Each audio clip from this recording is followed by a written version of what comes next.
ప్రపంచంలోనే ప్రాణం ఉన్న శివలింగం, అర్చకులు తాకని శివలింగం, అభిషేకాలు సలపని శివలింగం. లింగాకారంలో ఇక్కడ వెలిసినటువంటి పరమేశ్వరుణ్ణి ఒక సాలెపురుగు, పాము, ఏనుగు అర్చిస్తూ ఉండేవి. సాలెపురుగు శివునిపై భక్తితో నిత్యము గూడు అల్లేది. సాలెపురుగు భక్తిని పరీక్షించగోరినటువంటి పరమేశ్వరుడు అది అల్లిన అందమైన గూటిని అగ్నికీలలతో దగ్ధం చేయగా తిరిగి గూడు అల్లేదట. చివరికి విసిగి అగ్నితో పోరాటానికి పూనుకొని ప్రాణత్యాగం చేసిందట.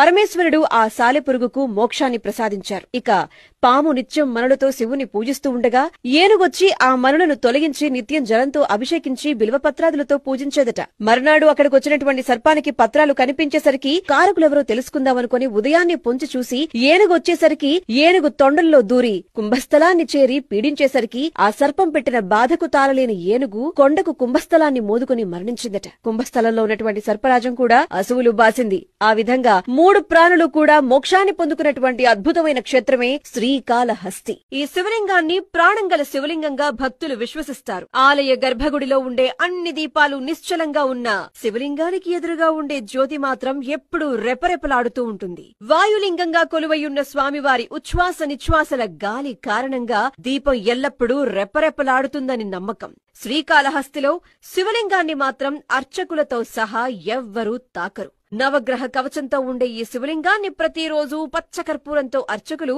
తాకకుండానే అభిషేకిస్తారు.